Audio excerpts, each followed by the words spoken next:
Napakasarap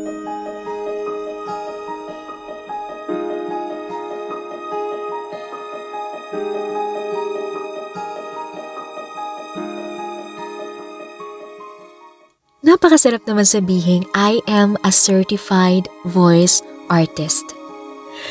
Ngayong 2026, masasabi ko na ang pagsali sa Certified Voice Artist Program ang isa sa aking best decisions. Sa loob ng halos 6 na linggo, nagkaroon ako ng karagdagang kumpiyansa sa sarili. Mas nakilala at naunawaan ko kasi ang aking damdamin para sa voice acting. Nadagdagan ang aking kayang ipakita, ibigay, at ibahagi sa iba kasi tutulungan ka ng CVAP na ilabas ang iyong potensyal at gagabayan ka para maging professional at dedicated sa craft. Ang voice artistry pala ay pinagsamang talento, sipag at disiplina. Hindi sapat na mahusay lang. Kailangan may presensya. Dahil availability is the best ability ka nga.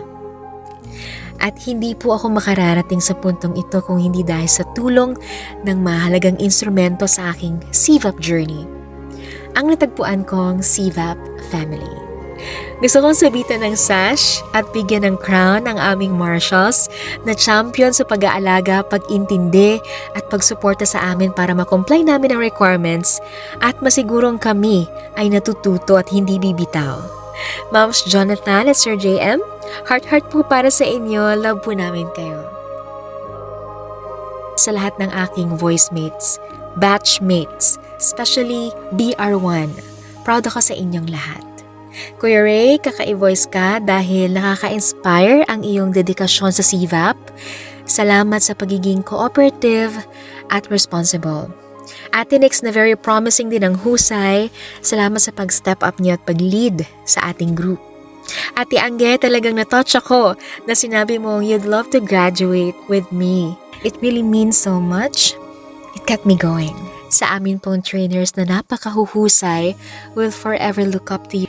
And thank you for making us believe we could make it.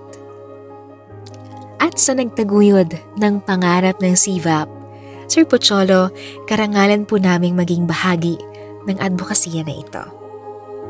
Hindi ko po magagawa ang mga bagay na ito kung hindi dahil sa inyong lahat. Sa inyong lahat na nagtitiwala at sumusuporta kay Amil Alcantara.